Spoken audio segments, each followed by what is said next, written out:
dan menurunkan angka penularan COVID-19. Seperti kita tahu ya, kasus kemarin aja di DIY itu mencapai 455. Ya, kita jangan abai gitu ya, karena virus ini benar-benar nyata. Dan kemarin aja saya melakukan swab antigen gitu ya, untuk di kontak erat di wilayah Kerban gitu. Dan banyak juga yang kemarin melakukan antigen atas rekomendasi dari wilayah gitu. Langsung saja. Ya, saya membuat di sini yaitu latar belakang masih kurangnya kesadaran masyarakat menerapkan protokol kesehatan.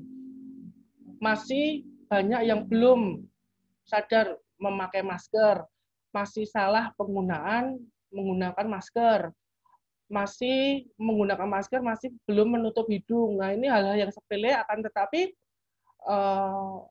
berefek besar gitu dengan kesehatan kita. Masih adanya stigma negatif pasien sembuh dari COVID-19. Ya, kita tidak boleh mengejas pasien sembuh dari COVID itu masih bisa menularkan. Nah, nanti kita akan bahas bagaimana dukungan kita terhadap pasien COVID yang sembuh dari virus itu, agar kita mari bersama-sama bergotong royong, agar semuanya itu bersama-sama membahu-membahu agar pandemi ini segera berakhir gitu. Ya. Selanjutnya itu ada protokol kesehatan. Nah, teman-teman dan Bapak Ibu guru juga selalu menerapkan protokol kesehatan dimanapun, di rumah makan, di tempat ibadah gitu, dan tempat-tempat fasilitas umum lainnya gitu, yaitu protokol kesehatan inilah definisinya gitu, Protokol kesehatan adalah aturan dan ketentuan yang perlu diikuti dan ditaati oleh segala pihak secara mengikat agar dapat beraktivitas secara aman dan nyaman. Berarti tidak ada ancaman dari salah satu pihak. Pada saat pandemi COVID-19 bertujuan agar masyarakat tetap aman dan tidak membahayakan keamanan atau kesehatan orang lain. Nah, ini adalah definisi dari protokol kesehatan. Adik-adik selalu diminta untuk ayo prokes, pokoknya prokes. Nah, ini apa sebenarnya prokes? Nah, ini dia. Adalah aturan dan ketentuan yang harus diikuti dan ditaati oleh semua pihak agar untuk mengantisipasi penularan. Karena COVID-19 ini tidak ada obatnya. Kalau Bapak Ibu sudah divaksin gitu nggih, dan mungkin ada adik-adik belum nggih, kalau vaksin harus di atas 18 tahun. Untuk vaksin itu hanyalah untuk memperkuat kekebalan tubuh, bukan sebagai obat. Karena vaksin itu dia memiliki virus yang dimasukkan dan sel memori kekebalan tubuh itu akan merekam dan akan melawan dan akan membentuk antibodi untuk menyerang virus COVID-19 jika masuk ke dalam tubuh. Jadi hanya untuk meringankan gejala, gejalanya itu anosmia atau kehilangan bau gitu, itu hanya OTG, semisal hanya seperti itu saja. Nah, kita adik-adik semua juga harus ini selalu disampaikan gitu ya, ini sudah melekat setiap hari di kehidupan gitu nih, dari mulai berangkat sekolah, berangkat kerja, sampai pulang, sampai beraktivitas lagi, ini selalu melaksanakan tentang 5M, yaitu memakai masker, mencuci tangan, menjaga jarak, menghindari kerumunan, dan mengurangi mobilitas atau mengurangi aktivitas. Ya, mengurangi hal-hal yang tidak perlu dilakukan di luar rumah. Semisal mungkin adik-adik di sini masih nongkrong di kafe gitu ya, itu untuk mengurangi ya, jangan sering-sering, karena kita tidak tahu orang itu dia membawa COVID atau tidak gitu ya. Next. Ya. Ini ada beberapa tampilan masker yang mungkin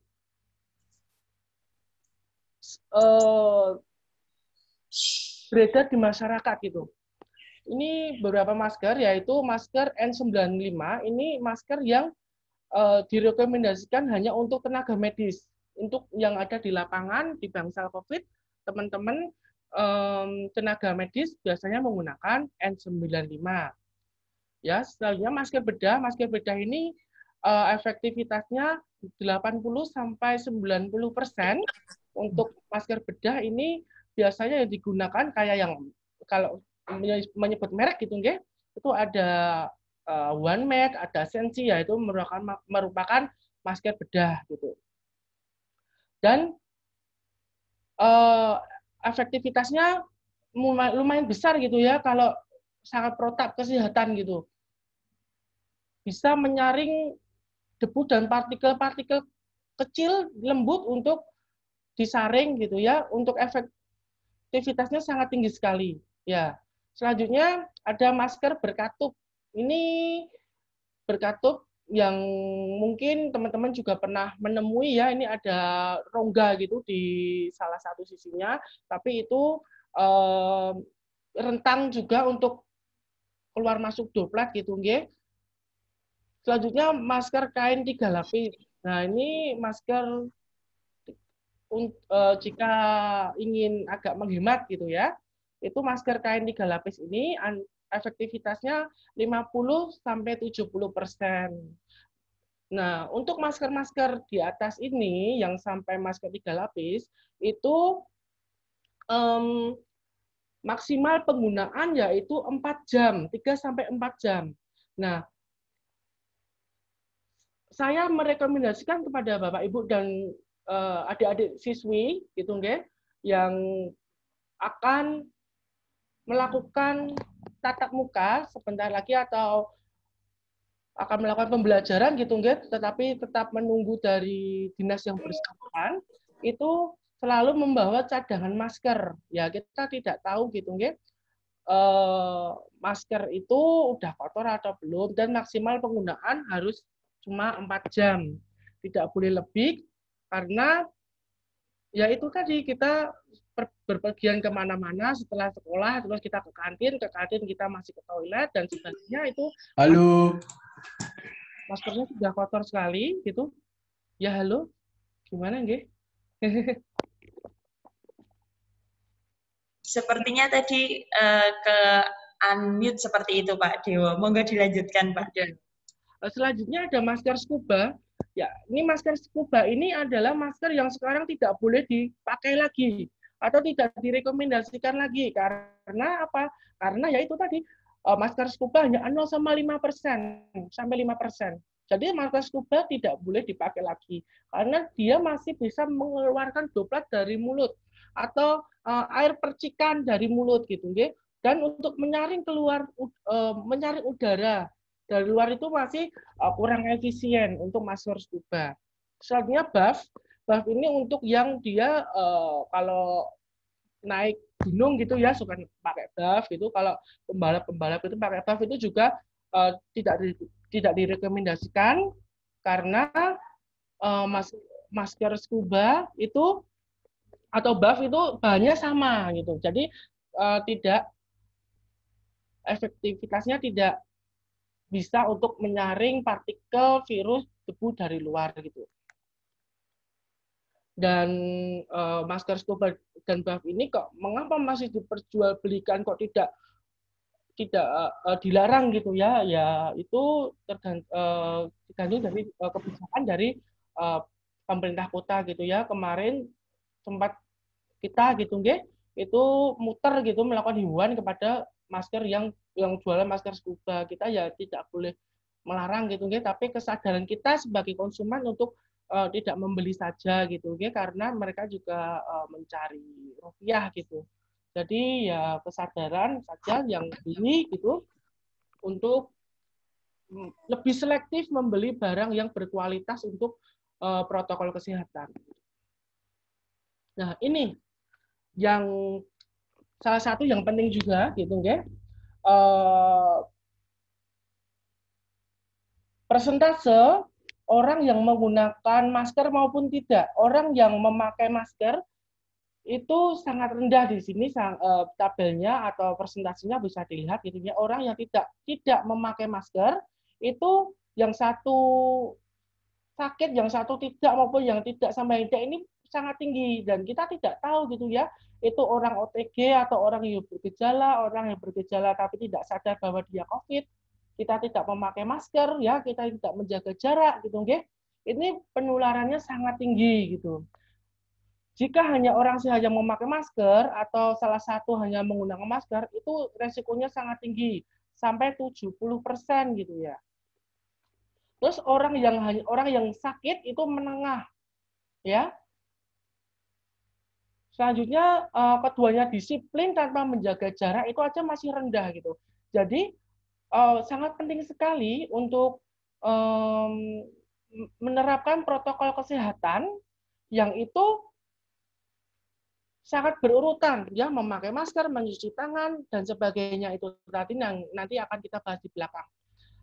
Dan keduanya disiplin menjaga jarak 1-2 meter ini resikonya sangat rendah walaupun masih ada, akan tetapi dapat minimalisir gitu nggih.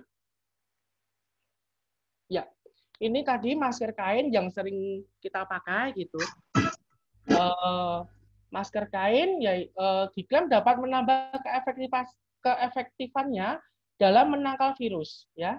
Masker kain atau non medis ini dapat dibuat dari bahan kaos yang itu bisa tahan air hingga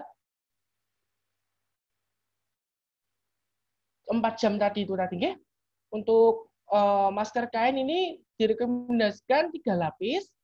Dan itu masker digunakan masyarakat harus masker medis. Ya, kita juga mengurangi limbah medis gitu, limbah masker atau masker bedah, melainkan dapat dipakai bisa memakai masker kain gitu, di mana disarankan terdiri dari 3 lapis. Walaupun masker bedah atau masker sebenarnya wajib dikenakan oleh para tenaga kesehatan. Nah, ini tadi tidak melebihi 4 jam. Ya, setelah 4 jam itu kita harus membawa serep atau cadangan gitu ya. Setelah itu masker bisa dimasukkan ke dalam plastik. Setelah itu disimpan, setelah itu sampai rumah itu dicuci pakai deterjen, dijemur dan disetrika dengan setrika yang panas agar virus debu yang menempel itu bisa hilang atau kalau ada bakteri virusnya bisa mati. Ya, selanjutnya yaitu mencuci tangan. Nah, kegiatan mencuci tangan ini adalah kegiatan yang sederhana, akan tetapi berefek besar bagi kesehatan kita, gitu, nggih. Nah, ini momen-momen mencuci tangan kalau kita tidak daring gitu ya, saya ingin mempraktekkan cuci tangan 6 langkah gitu dengan baik dan benar, akan tetapi dengan gambar ini mungkin nanti kemarin sudah saya sharekan ke Bu Nindi, bisa di-sharekan ke siswa untuk 6 cuci langkah 6 benar ini ya. Waktu-waktu cuci tangan pakai sabun atau kita singkat sebagai CTPS ini, yaitu sebelum makan, setelah buang air besar maupun buang air kecil, sebelum menjamah makanan, sebelum menyusui bagi ibu-ibu nggih. Terus setelah beraktivitas. Nah, setelah beraktivitas ini kadang-kadang kita dari luar gitu ya, langsung masuk ke rumah itu tanpa mencuci tangan. Kalau misal di rumah di depan itu tidak ada wastafel atau tempat mencuci tangan, langsung menuju ke kamar mandi, jangan mampir-mampir ke kamar atau ke dapur apalagi ya. Setelah itu masuk ke kamar mandi, cuci tangan, cuci kaki, setelah itu masuk beraktivitas di dalam rumah gitu. Karena mencuci tangan ini kegiatan yang sangat sederhana, akan tetapi berefek besar dalam kesehatan kita gitu. Nah, selanjutnya menjaga jarak 1-2 meter. Menjaga jarak dan tidak menyentuh tangan. Sekarang tuh salim nggak boleh gini ya. Salim itu tidak boleh gini, tos gitu, tidak boleh. Karena apa? Karena saliman dengan tos seperti ini masih menimbulkan pertukaran atau sentuhan kulit antara orang satu dengan orang yang lain. Jadi percuma gitu ya. Walaupun menjaga jarak, terus saliman dengan tos seperti ini. Itu sekarang tidak boleh. Karena apa? Terjadi perpindahan bakteri dari kulit salah satu dengan kulit yang lain gitu kalau seperti ini gitu. Oke, sekarang direkomendasikan hanya salam seperti ini. Ya, jika besok tetap dilaksanakan pembelajaran tatap muka itu sama temennya tidak boleh seperti ini gitu ya. Harus salam namaste gitu ya, salam yang tidak menyentuh, salam dari jarak jauh gitu. Nah, menghindari kerumunan. Nah, mungkin juga di fasilitas sekolah sudah disilang-silang seperti ini. Ini ya di silang ini sini ya jangan duduk di tempat yang disilang gitu ya. Itu disilang itu ya juga ada tujuannya ya untuk menjaga jarak dan menghindari kerumunan. Jika menjaga jarak otomatis menghindari kerumunan gitu.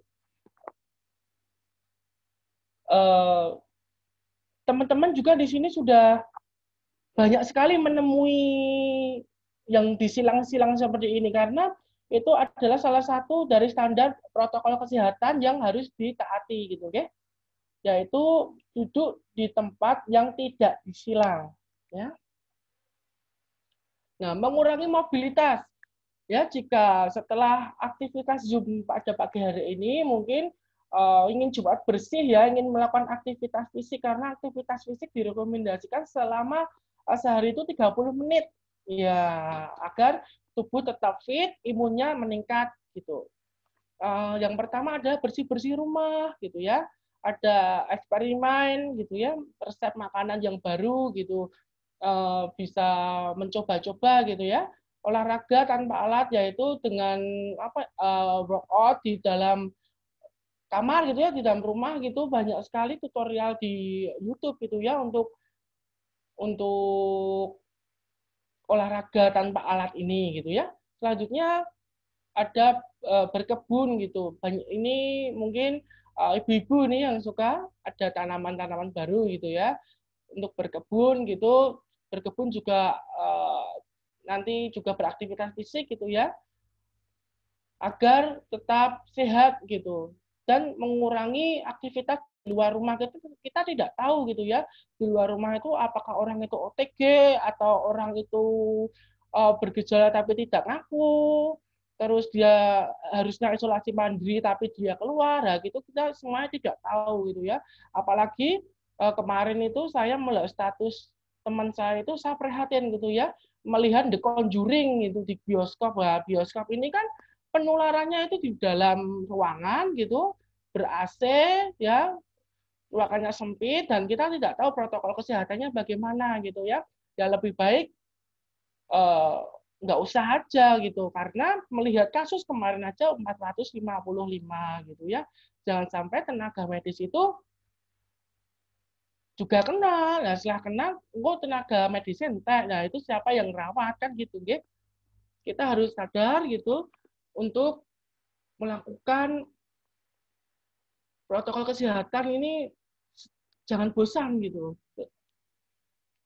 Kita di sini tenaga medis saja bersemangat ya untuk semua itu biar selesai gitu.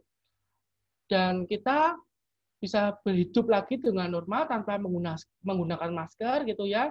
Ada adik juga, teman-teman di sini juga ingin belajar bertemu temannya gitu ya. Kalau daring kan juga lama-lama juga bosen nggih. Ingin kembali lagi ke sekolah gitu. Nah, ini stigma negatif. Kita masuk ke stigma negatif, topik yang kedua, stigma negatif pasien sembuh dari COVID. Nah, virus corona itu insya Allah ya tidak menularkan COVID setelah 2 minggu karantina dengan tidak bergejala. Ya, jadi kalau sudah selesai karantina itu, ya kalau misalnya kita ada teman gitu, yang dia selesai karantina mandiri atau isolasi mandiri dengan entah itu dia kontak erat sama teman saudaranya, apa dia itu kasus temannya itu kasus konfirmasi gitu ya, itu tidak menularkan gitu ya, setelah isolasi mandiri, setelah dinyatakan sembuh oleh dokter setelah 2 minggu ini dia tidak menularkan gitu ya. Bahkan orang yang habis terkena COVID itu vaksinnya akan ditunda vaksinnya akan ditunda setelah 3 bulan. Karena apa? Karena virus corona atau orang yang terkena COVID itu memiliki antibodi secara alami gitu. Walaupun tidak memungkiri dia terkena lagi, akan tetapi terkena yang kedua tidak separah yang pertama biasanya. Nah, jadi saya juga menghimbau juga kepada teman-teman gitu nggih, teman-teman siswi, jika kalau memiliki teman sekolah gitu nggih, itu kalau dia memiliki gejala batuk, pilek, radang gitu ya, gembreges, demam gitu, itu bisa dilaporkan ke wali kelasnya gitu ya, biar bisa di screening atau tidak untuk ke sekolah dulu gitu, dan memantau suhu tubuhnya gitu ya. Jadi kalau besok itu masuk ke sekolah gitu ya, itu mungkin Bapak Ibu guru juga sudah siap itu dengan alat ukur suhu gitu ya. Yang tidak boleh masuk ke sekolah jika suhunya naik itu di atas 37,3. Itu sudah dianggap demam gitu ya. Dan siswi-siswi juga bisa melaporkan kepada teman-temannya jika kalau ada temannya yang dia memiliki gejala seperti demam, batuk, pilek, gembreges, radang. Nah, itu bisa dilaporkan ke wali kelasnya untuk segera ditindaklanjuti, nggih. Ya, stop stigma sosial dalam masyarakat. Organisasi Kesehatan Dunia atau World Health Organization menyerukan agar masyarakat tidak memberi stigma negatif terkait pasien COVID-19. Pasien orang yang terjangkit COVID-19 sebagai pasien, bukan korban atau penderita. Nah, ini sekarang penyakit COVID ini bukan aib ya, bukan istilahnya itu azab, itu bukan gitu ya.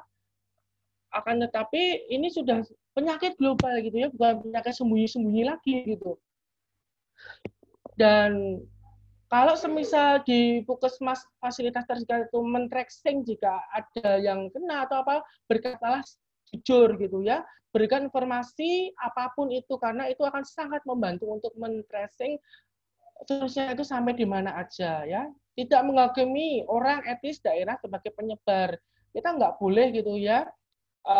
Apalagi kemarin itu di berita itu di Kudus itu epicentrum COVID di Jawa Tengah, itu kita nggak boleh ngejudge seperti itu. Kita nggak tahu ya apakah orang yang dari luar itu masuk ke Kudus ya, terus dia menyebarkan di situ dari kasusnya banyak. Nah, kita tidak tahu ya gimana epidemiologinya di sana gitu.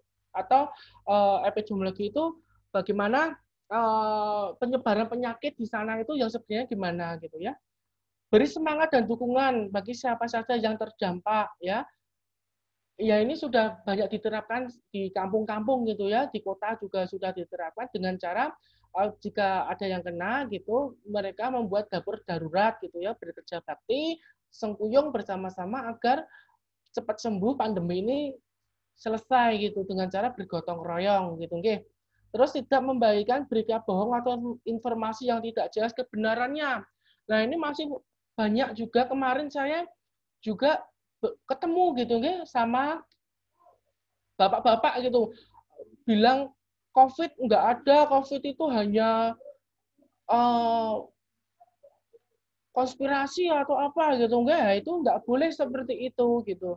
Kita harus sadar ini COVID itu ada. Kalau misal konspirasi tidak ada gitu, mungkin negara nggak mungkin sampai kewalahan seperti ini gitu. Apalagi kalau nggak salah kasus COVID nasional per kemarin itu juga menyentuh 6.000 atau enggak 8.000 itu, saya lupa.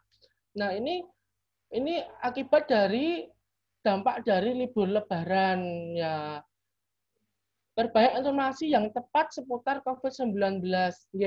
mungkin di grup UKS gitu nggih, saya sering menge-share infografis setiap harinya tentang COVID. Nggih, monggo Bapak atau Ibu yang sudah masuk ke dalam grup UKS gitu nggih, Bapak Ibu guru bisa meneruskan informasinya ini sampai ke wali murid, sampai ke orang tua nggih, agar infografis tersebut diharapkan kena sampai ke siswa-siswi gitu nggih, walaupun kita dibatasi pertemuan gitu, akan tetapi informasi tersebut jalan terus dan terhindar dari hoax gitu ya. Dan jangan takut untuk divaksin kalau semisal adik-adik bisa sudah berumur 18 tahun ya. Karena vaksin itu bentuk usaha ikhtiar kita agar itu mencapai kekebalan herd immunity. Kekebalan herd immunity itu adalah kekebalan kelompok akan sebuah penyakit. Nah, itu kriterianya adalah 75% penduduk Indonesia harus sudah divaksin. Nah, itu kita baru sampai 30%, kalau nggak salah 28 sampai 30% gitu. Dari seluruh penduduk Indonesia baru segitu gitu, ya. Nah, mengapa stigma corona itu di masyarakat sangat berbahaya? Nah, ini ada dampak sosialnya, yaitu membuat orang menghindari pertolongan pemeriksaan. Ya, kalau semisal nanti itu berdampak sosial, ya, membuat orang menghindari pertolongan dan pemeriksaan. Semisal itu nanti takut ya, takut isolasi mandiri, tidak ada dukungan dari masyarakat, pasien itu akan takut terlebih dahulu gitu. Nggak mau dikarantina, engko aku sing mangan piye, engko uripku piye gitu ya. Nggak mau diobati, takutnya anjur dijodak, didiamin sama temennya gitu.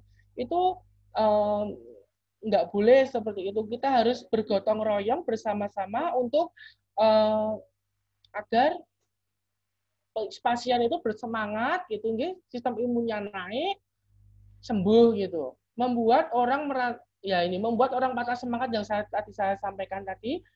Kalau terkena ya kita semangati, ayo Mbak, ayo Mas, ayo Pak, ayo Bu, periksa, ayo gitu.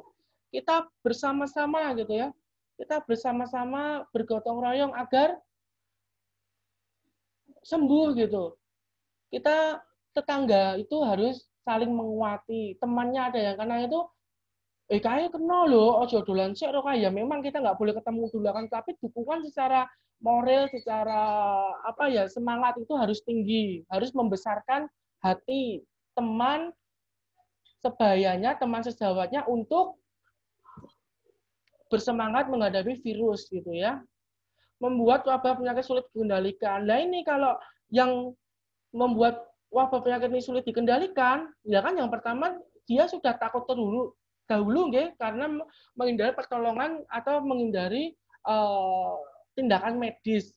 Nah ini kalau dia nggak jujur atau dia sudah bergejala masih keluar gitu, ternyata dia anosmia ya, tidak bisa merasakan bau, dia tidak jujur tapi dia main-main ke mall dan sebagainya, takut akan stigma sosial gitu ya. Itu wabah ini sulit untuk selesai gitu. Selanjutnya menyakiti psikis, kejiwaan seseorang gitu, stres ya, stres dan tidak bisa bersemangat karena dia positif, terus setelah sembuh bisa dicoba sinulake ya, itu tadi ya. Diharapkan setelah ini gitu ya, outputnya atau keluarannya teman-teman sudah paham gitu ya, virus corona tidak menularkan setelah 2 minggu karantina dan dia tidak memiliki gejala. Lah, tapi kalau memiliki gejala setelah 2 minggu gimana Mas? Ditambah 3 hari dengan gejala tersebut. Ketika dia selesai 2 minggu, tapi dia masih bergejala, ditambah 3 hari. Kok masih gejala, tambah 3 hari lagi sampai gejala tersebut hilang gitu. Dan diharapkan jujur sama dokter, sama perawat, sama epidemiolog untuk saya masih bergejala ya, itu mundur gitu. Karena berarti virus tersebut masih aktif. Loh kok masih aktif Mas? Karena sistem kekebalan tubuh kita itu beda-beda ya per orang. Saya beda sama bapak ibu saya gitu, itu harus perlu disadari dengan hal-hal seperti itu gitu. Ya, bersama melawan pandemi hanya mementingkan diri sendiri, bukan membuat pandemi ini terasa semakin berat bagi semua orang. Kita ada sebuah komunitas atau kelompok. Ayo saling melindungi satu sama lain. Kita ini ada sebuah kerangka, kita warga SMA 1 STC ini ada sebuah kerangka. Jika kalau kerangka dan anggota badan tubuh, kalau semisal itu ada yang sakit satu, maka anggota badan semua itu merasakan sakit. Nah, seperti itu, jika kalau semisal ada yang memiliki gejala, lapor kepada Bapak Ibu wali murid, wali kelas gitu nggih, untuk lapor. Ya, jika kalau semisal badannya tidak enak, ya bilang kepada wali kelasnya, insya Allah ya Bapak Ibu wali kelas akan memahami gitu nggih, untuk agar sembuh terlebih dahulu dan bisa menyetop nanti pertumbuhan atau penyebaran virus ini gitu. Nah, ini rekomendasinya jika besok memang direkomendasikan untuk tatap muka ya. Ini AKB atau adaptasi kebiasaan baru. Ini memakai jaket yang nyaman dan praktis gitu ya, untuk menutupi kulit, karena kan kalau lengan pendek gitu ya, itu kan kadang-kadang kita nggak tahu tuh nyentuh apa gitu, jadi tidak langsung terkena kulit gitu ya. Tisu basah ini juga ada kandungan alkoholnya untuk membunuh virus gitu ya. Kantong masker habis pakai ya, ini saya sampaikan tadi gitu ya. Setelah masker itu 4 jam gitu, itu bisa dimasukkan ke dalam kantong. Kalau semisal itu masker kain, itu dimasukkan ke dalam kantong, terus sampai rumah itu dicuci pakai deterjen gitu. Masker cadangan yaitu kita hanya memakai masker itu hanya sampai 4 jam gitu nggih.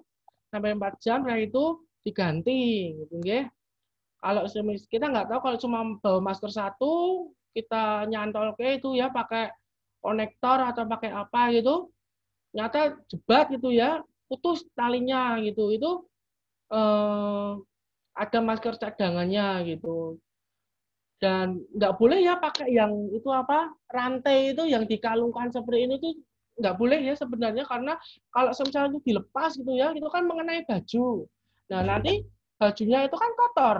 Kita nggak tahu tadi itu kita kemana aja, nyentuh apa, bajunya nempel di mana, kita juga nggak tahu. Nah, itu maskernya kan kotor. Dan jangan menyentuh ya area mata, hidung, mulut, itu nggak boleh disentuh. Karena apa? Karena di mata ini ada namanya konjungtiva yang merah-merah itu. Nah, ini nggak boleh disentuh karena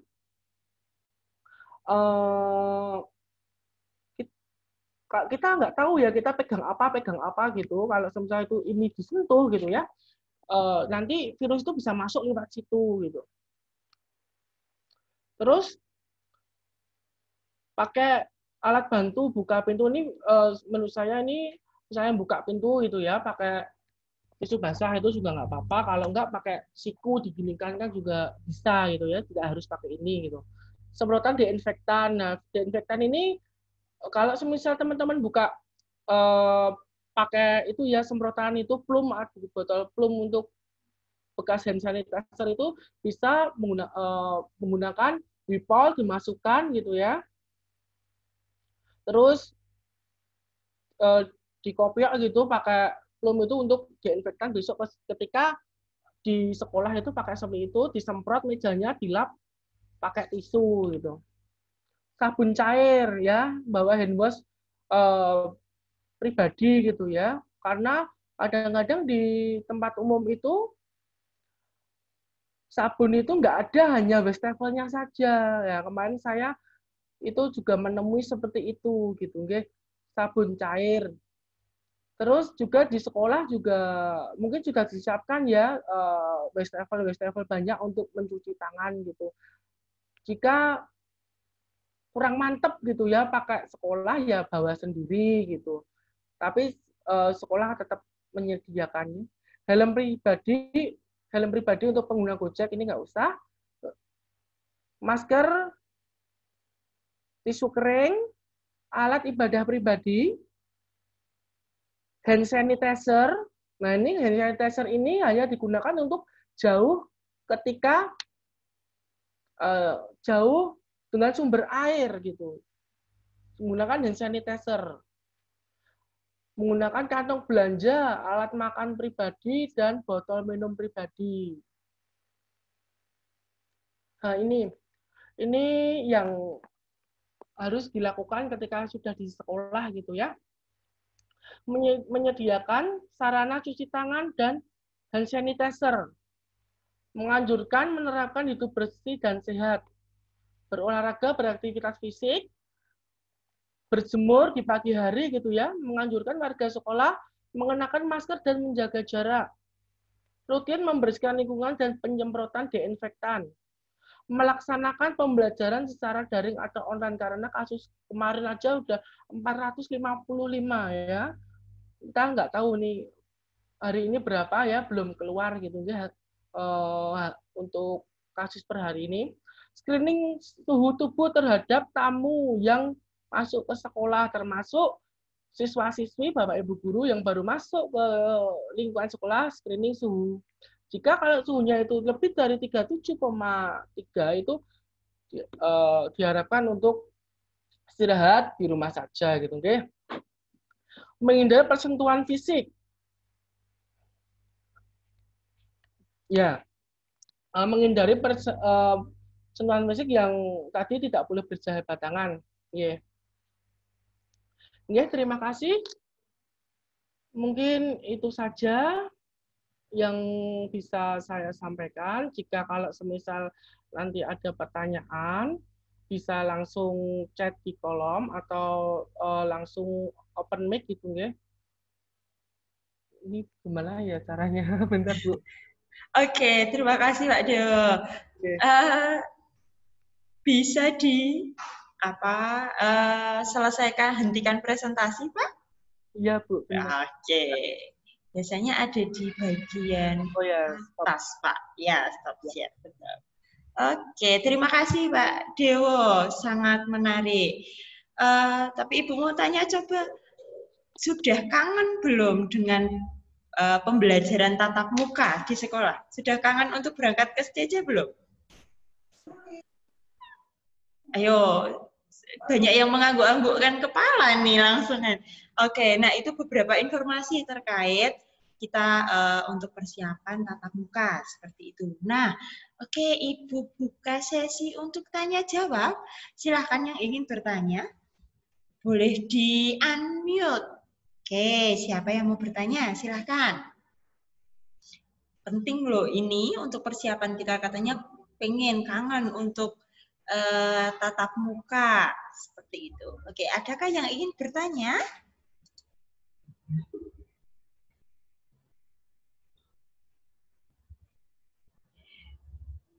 Bingung nih, apa yang mau ditanyain ya Bu? Kayak gitu ya. Oke, untuk membuka, Pak Dewo saya ingin bertanya dulu. Tadi Pak Dewo menyampaikan beberapa jenis masker, seperti itu ya Pak Dewo? Nah, dari jenis-jenis masker itu ada berbagai macam efektivitas masing-masing. Jadi ada yang untuk medis dengan efektivitas di atas 90%, kemudian scuba dan buff itu dengan efektivitas 0 sampai 5%. Nah, kami bisa dibilang orang awam terkait hal itu. Boleh nggak Pak kami meminta kisi-kisi? Misalkan kami membeli masker, itu masker yang seperti apa, atau dengan jenisnya seperti apa. Tanpa menyebut merek, Pak. Nanti kita kena sanksi kalau menyebut merek seperti itu. Itu saja, Pak Dewo. Boleh dijelaskan terkait itu. Nggih, matur nuwun Bu Nindi nggih. Mungkin ini juga pertanyaan yang mengganjal bagi siswi-siswi nggih Bu nggih. Untuk standar masker yang harus diterapkan gitu ya, atau standar yang memang dianjurkan dari kementerian itu memang masker yang 3 lapis. Ya, untuk masker yang medis itu yang masker bedah medis itu memang sudah 3 lapis ya, atau biasanya kan beli itu ada istilahnya itu logo BPBD atau apa itu udah berstandar atau sudah diverifikasi sama bagian yang alat-alat medis. Jadi untuk masker memang biasanya itu Orle kalau udah 3 lapis, udah istilahnya itu udah ada tulisannya 3 lapis itu insya Allah itu udah memiliki standar bisa menyaring virus, Bu. Tapi yang tidak direkomendasikan itu memang yang buff sama yang scuba itu tidak direkomendasikan. Yang penting atau yang beli itu masker yang sudah 3 lapis, insya Allah sudah aman seperti itu. Oke, terima kasih Pak Dewo. Oke, saya ucapkan selamat datang kepada Suster Yeti yang bergabung di Zoom untuk kelas 10 ini. Selamat datang, Suster. Terima kasih, Bu Nindi. Selamat pagi semuanya. Silakan dilanjutkan. Baik, Suster. Terima kasih. Oke, adakah yang mau bertanya lagi terkait apa yang sudah dijelaskan oleh Pak Dewo tadi? Saya mau bertanya, Bu. Oke, silakan sebutkan nama, kemudian dari kelas berapa. Seperti itu ya, Dikta. Selamat pagi semua, saya Dikta dari IPS 2. Pada kesempatan kali ini saya mau bertanya terkait masker yang sudah disebutkan Pak Dewa tadi, lebih menekankan ke masker yang tipsnya ini yang maskernya yang 3 lapis ya Pak.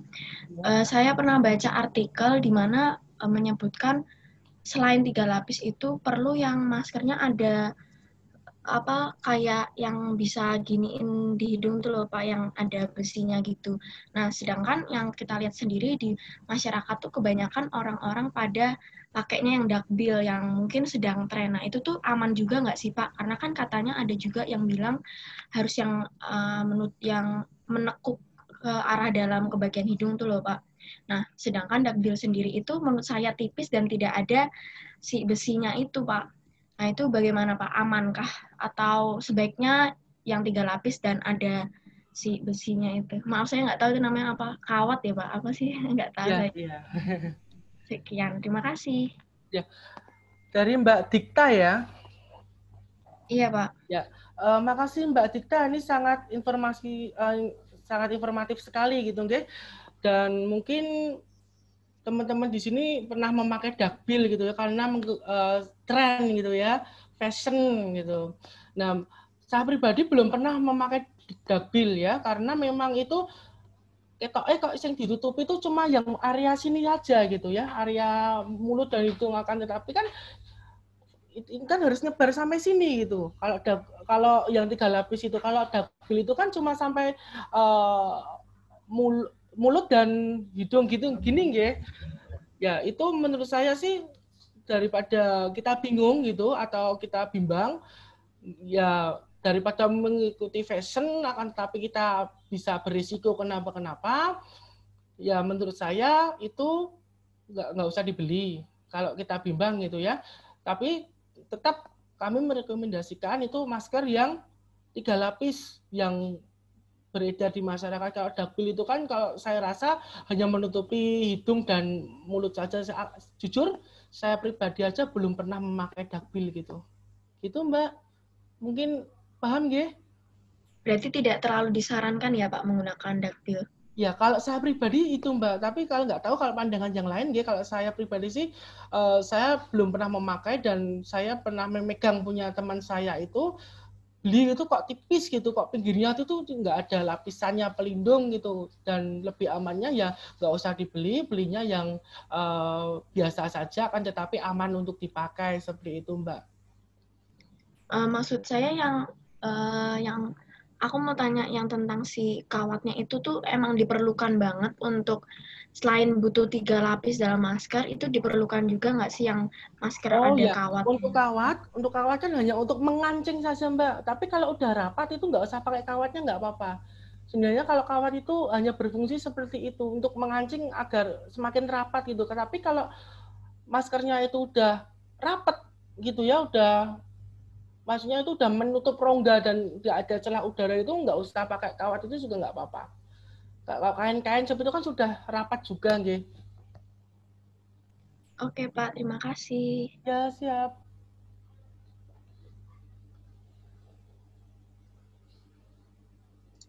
Terima kasih Pak Dewo penjelasannya. Oke, selain Dikta, adakah lagi yang ingin bertanya? Persilahkan. Nih, kita harus banyak prepare untuk persiapan tatap muka, sehingga apa yang belum sekiranya masih menjadi tanda tanya, silahkan ditanyakan terlebih dahulu. Mumpung ada narasumber yang menguasai tentang ini. Oke, ada yang mau bertanya lagi? Bu, saya ingin bertanya, Bu. Oke, silahkan. Saya ingin bertanya terkait penggunaan strap mask tadi kan dibilang tidak terlalu dianjurkan. Nah, sebaiknya kita menyimpan masker itu gimana, Pak? Lebih baiknya. Sedangkan tadi dibilang kita nggak boleh menyentuh masker juga karena banyak virus di tangan. Jadi sebaiknya saat kita ingin makan atau apa itu sebaiknya maskernya ditaruh di mana? Terima kasih. Ya. Terima kasih Mbak Grace ya. Iya, Pak. Ya. Tadi di slide presentasi juga saya menyampaikan bahwasanya untuk selalu membawa kantong plastik. Nah, kantong plastik ini berguna jika kalau semisal kita mau menyimpan masker jika kita makan di luar gitu, jika kita di fasilitas umum gitu ya, semisal kita mau selfie atau mau apa, misalnya itu pengen lepas masker gitu ya, itu bisa menggunakan kantong plastik yang kita saku gitu. Itu bisa dimasukkan ke situ dulu. Setelah itu bisa dilepas dan bisa dipakai lagi. Karena kan kantong plastik itu kan dalamnya mesti bersih ya, tidak mungkin ada apa-apanya gitu. Seperti itu. Kalau di kantong kita nggak tahu di kantong, setelah itu uang ano duite ya nanti kotor kan seperti itu. Gitu Mbak Grace, menurut saya itu pakai yang kantong plastik itu aja. Baik, Pak. Terima kasih. Iya, matur nuwun Mbak Grace. Oke, itu untuk Grace dan Dikta. Adakah teman-teman lain yang ingin bertanya? Saya mau bertanya, Bu. Oke, silakan sebutkan nama, Nak. Iya, saya Lydia dari 10 MIPA 5. Mau bertanya, masker KF94 sama masker KN95, bedanya di mana ya, dan efektivitasnya tuh seberapa, mana yang lebih tinggi? KN95 sama N95 ya Mbak ya? Iya. Ya, baik. Oke. Untuk keefektifan KN95 sama N95 ini masih besar yang N95 Mbak.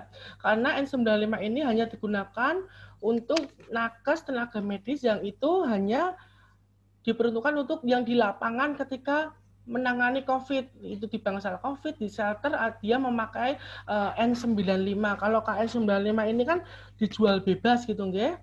Dijual bebas dan saya coba beli KN95 juga itu agak sedikit lebih tipis daripada yang N95. Jadi menurut saya sih KN95 sama masker-masker bedah itu saya rasa sama gitu Mbak Lydia. Lydia ya? Kalau sama KF yang apa ya Mbak? Ya, saya belum tahu yang KF. kalau di Google gitu banyak masker KF94. Oh, mereknya sama kayak yang KN95 itu ya Mbak, modelannya ya? Iya, sejenis gitu. Ya. Menurut saya sih kalau yang dia itu tidak yang N95, itu efektivitasnya itu sama dengan masker yang bedah. Gitu, karena N95 ini hanya digunakan untuk teman-teman nakes yang dia di lapangan baru menangani COVID-19. Seperti itu Mbak Ninja. Iya, makasih Kak. Nggih. Oke, itu perbedaannya. Oke, terima kasih Lydia. Oke, apakah ada teman-teman lagi yang ingin bertanya? Kak, saya mau bertanya. Monggo. Oke, silakan. Jadi kan saya punya adik di rumah, masih balita nih. Iya. Dia tuh suka kayak megang barang-barang, kalau habis makan itu kadang masih suka males cuci tangan. Walaupun udah dicuciin tuh masih suka kabur-kabur sebelum sempat cuci tangan. Nah, dan kalau dia habis pegang-pegang barang kan suka pegang-pegang saya, suka mainan sama orang-orang rumah. Nah, gimana sih cara membiasakan dia supaya mau cuci tangan? Ya, terima kasih Mbak Gerarda ya. Ya, makasih Mbak. Menurut saya gitu nggih, untuk yang balita itu kan dianya masih di lingkungan rumah nggak Mbak? Iya, di rumah. Ya, mungkin kalau di lingkungan rumah itu lebih aman gitu nggih, karena barang-barang juga terawasi dan mungkin di rumahnya Mbak Geralda juga telah menerapkan protokol kesehatan dengan menyemprotkan cairan disinfektan gitu nggih. Kalau belum tahu, cairan disinfektan itu terbuat dari kain cairan pel gitu nggih, bipol atau dan sebagainya gitu. Nah, menurut saya untuk anak-anak itu kan agak sensitif gitu ya, pakai sabun gitu ya, pakai hand wash yang untuk orang dewasa karena kesensitifan daripada kulit bayi. Menurut saya itu menggunakan tisu basah yang bayi itu kan juga ada nggih. Yaitu bisa digunakan tisu basah yang bayi untuk mengelap adiknya Mbak Geralda ketika setelah menyentuh barang-barang seperti itu. Menurut saya seperti itu, Mbak. Terima kasih, Kak. Ya, sami-sami. Oke, dari Ella Gerarda. Nah, bisa cuci tangan, diajak cuci tangan atau menggunakan tisu basah seperti itu ya Pak Dewo? Ya, karena Ya, tisu basah juga dia mengandung alkohol 70%, Mbak. Oke, iya, betul. Oke, apakah masih ada yang ingin bertanya? Bu, persilahkan. Iya, Bu. Oke, silahkan, Nak. Pak, saya Niel dari IPS 1 mau bertanya, kalau misalkan kita sudah terlanjur membeli masker yang bahannya tipis misalkan, terus diatasi dengan memasukkan tisu lagi di dalam masker itu untuk apa ya, istilahnya eman-eman gitu loh, kalau nggak dipakai boleh nggak? Oke, terima kasih Mbak Nil. Untuk jika kita sudah beli masker yang tipis, daripada eman-eman dibuang gitu nggih, dilapisi tisu gitu. Menurut saya tisu itu kan kalau kita lepas gitu ya, itu kan tapi sebelum itu kita harus mencuci tangan ya Mbak ya.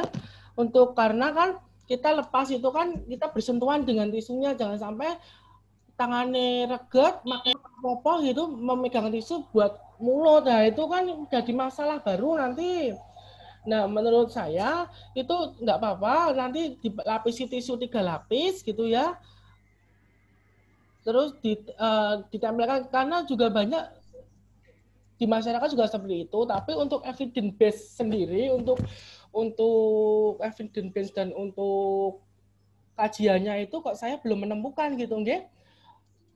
Untuk efektivitasnya dengan menggunakan tisu seperti itu. Menurut saya sih karena evidence base-nya nggak ada gitu nggih, dan masyarakat itu hanya daripada tipis itu ya itu karena kan untuk kain masker 3 lapis sendiri kan memang ada ketentuannya, ada yang lapis pertama itu menggunakan apa, lapis kedua itu menggunakan apa, lapis ketiga itu memang menggunakan apa.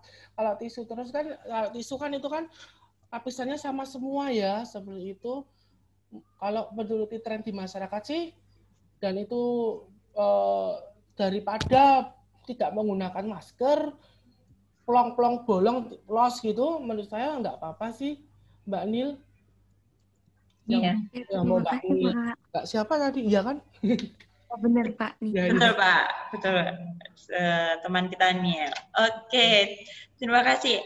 Oke, sebelum ke pertanyaan selanjutnya, Ibu mau mengingatkan di kolom live chat, Ibu sudah sampaikan presensi terkait kegiatan pagi ini. Silahkan mengisi presensi, kemudian jangan lupa nama lengkap dan nomor absen serta kelasnya. Seperti itu ya. Oke, silahkan untuk yang ingin bertanya lagi.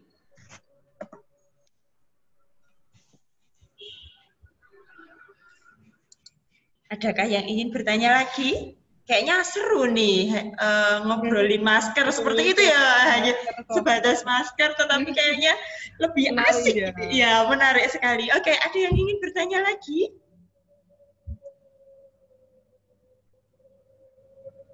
Oke, di luar masker. Mau tanya, Bu. Oke, silahkan, Sasa. Ya, saya mau bertanya terkait dengan hand sanitizer, Pak.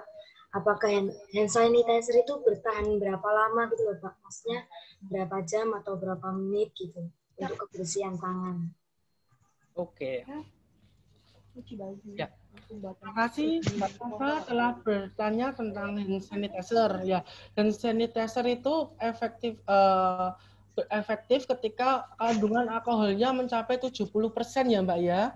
Dengan catatan tangannya tidak iritasi karena ada beberapa yang dia menggunakan hand sanitizer itu tangannya iritasi, berarti dia tidak cocok menggunakan hand sanitizer, harus menggunakan hand wash.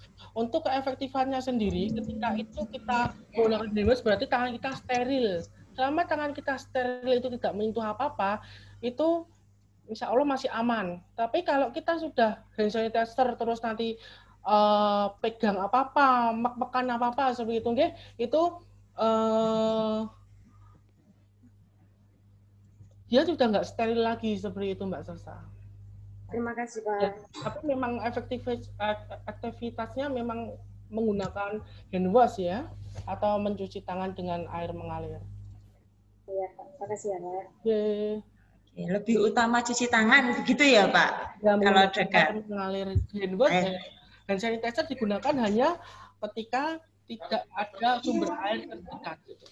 Oh, ya, baik. Oke, jika tidak ada sumber air terdekat, maka diperbolehkan untuk menggunakan hand sanitizer. Kalau tidak, diusahakan untuk cuci tangan saja. Gitu ya, Pak? Oke, ada lagi yang ingin bertanya? Semakin seru nih, semakin siang semakin panas nih pertanyaannya. Oke, adakah yang mau bertanya lagi? Saya mau bertanya, Bu. Oke, Ines, suaranya lebih besar sedikit, Nak. Kurang kedengaran. Dari MIPA 5, Ines mau bertanya, efektif nggak sih, Pak, dobelin masker, jadi makanya 2, maskernya double. Oke, Ibu ulang, Ines. Pertanyaannya adalah, apakah efektif jika kita menggunakan 2 masker? Seperti itu, Ines? Iya, Bu. Oke, begitu Pak Dewo. Apakah efektif jika kita menggunakan 2 masker sekaligus? Seperti itu. Ya. Monggo Pak Dewo. Ya, terima kasih Mbak Ines untuk efektivitasnya menggunakan 2 masker. Menurut saya nggak usah ya Mbak ya, 1 masker aja menurut saya sudah efektif. Kalau 2 masker nanti yang pertama kita banyak sekali menggunakan masker, terus nanti menambah lagi sampah-sampah medis gitu ya. Yang kedua, nanti telinga akan sakit Mbak kalau menggunakan 2 masker sekaligus, nah, karena akan tertekan ya. Dan menurut saya kalau tidak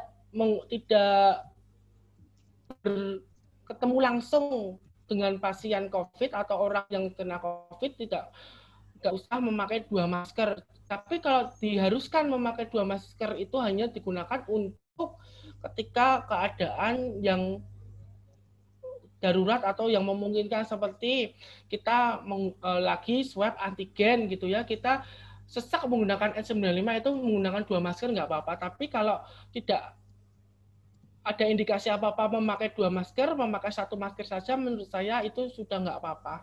Kalau tidak ada apa-apa itu memakai 1 masker nggak apa-apa. Gitu Mbak Ines? Iya. Oke, selain Ines, adakah lagi yang ingin bertanya? Lebih banyak masker, kemudian cuci tangan ya Pak? Pertanyaan. Ini memang kegiatan yang sangat sederhana tapi berefek besar dalam kesehatan kita, seperti itu. Betul sekali. Oke, adakah yang ingin bertanya lagi? Saya Bu Galuh dari 10 Bahasa. Oke, silakan Galuh. Saya kan pernah dapat souvenir. Nah, souvenirnya itu menyertakan ada hand sanitizer sama air disinfektan. Nah, kegunaan air disinfektan itu sebenarnya untuk apa? Ya. Terima kasih. air desinfektan, ya makasih ya Mbak Galung ya. Untuk air desinfektan sendiri itu untuk mendeinfeksi, untuk mengelap di barang-barang gitu ya. Dan itu kandungannya lebih kasar daripada hand sanitizer seperti Baclean gitu ya. Kalau menyebut merek seperti Baclean itu sangat panas gitu kalau terkena tangan. Nah, kalau desinfektan jadi untuk mencuci tangan itu tangannya akan iritasi. Dan cocoknya itu hanya untuk barang saja, jadi untuk mensterilisasi barang. Untuk hand sanitizer hanya untuk anggota tubuh. Kalau untuk barang, dia memang efektifannya kurang gitu ya, dan mahal gitu. Kalau hand sanitizer itu kan udah ada pewanginya untuk tangan, masih ada alkoholnya gitu. Jadi untuk barang itu hanya menggunakan cairan pembersih lantai atau Wipol gitu, Wipol sama Baclean seperti itu. Yang hanya untuk barang, karena kalau itu digunakan untuk tangan itu akan bisa iritasi seperti itu. Oh, tapi ini namanya air disinfektan. Saya kira itu untuk apa, kayak udara sekitar kalau misalnya habis batuk atau apa gitu, atau habis berbicara dengan orang lain. Oh ya, yang kayak yang ada merek itu yang disemprot itu ya Mbak ya? Iya. Oh, menurut saya itu Mbak, sebenarnya kan kalau hand sanitizer itu kan untuk tangan, kalau desinfektan itu untuk barang. Jadi kalau yang desinfektan itu jangan digunakan untuk anggota tubuh Mbak Galuh. Oke Pak, terima kasih. Ya. Sudah terjawab jelas, Galuh? Sudah, Bu. Sudah, oke. Oke, terima kasih Galuh. Ada lagi yang ingin bertanya? Masih cukup banyak untuk. Boleh bertanya, Bu? Oke, boleh. Audrey, silahkan. Ya, saya Audrey Tan dari XIPS 1 mau bertanya. Kan kalau misal kita habis pergi itu kan kita pasti pegang handphone, pegang dompet. Terus membersihkan alat-alat itu pakai UV light sama alkohol itu lebih efek yang lebih bersih yang mana? Ya, terima kasih Mbak Audrey. Untuk UV light itu biasanya kita gunakan untuk mensterilisasi alat-alat medis ya. Sinar UV itu biasanya untuk mensterilisasi alat-alat medis, dan itu ada radiasinya Mbak, atau untuk memancarkan, untuk mematikan kuman-kuman yang ada yang menempel gitu, dan itu waktunya lama gitu nih, bisa 3 jam, 4 jam, 5 jam gitu. Untuk menurut saya, untuk membersihkan seperti handphone seperti itu bisa menggunakan tisu basah saja Mbak Audrey, karena tisu basah itu juga sudah ada alkoholnya. Halo. Oke, halo Audrey. Iya Pak. Kalau semisal kita pakai Baclean dicampur dengan air gitu, apakah masih punya efek yang sama kayak alkohol, Pak? Ya, Baclean kalau dicampur dengan alkohol, Baclean kalau dicampur dengan air itu hanya digunakan untuk desinfektan, Mbak, bukan untuk badan. Untuk alkohol itu kalau dicampur dengan air itu kandungannya akan berkurang, Mbak. Semakin tinggi campurannya itu alkoholnya akan semakin menurun. Itu Mbak. Terus maaf ya Pak, saya banyak tanya. Nggak apa-apa, monggo, nggak apa-apa. Terus kalau Baclean itu boleh nggak dipakai buat ngepel gitu, Pak? Boleh Mbak, nggak apa-apa, karena Baclean sama kandungan Baclean sama yang Wipol itu hampir sama Mbak. Hanya membedakan itu kalau Baclean itu agak menyengat gitu, nggak kayak bau kolam renang, kaporit seperti itu. Kalau yang Wipol itu ada pewanginya, bedanya hanya seperti itu sih. Nggak apa-apa.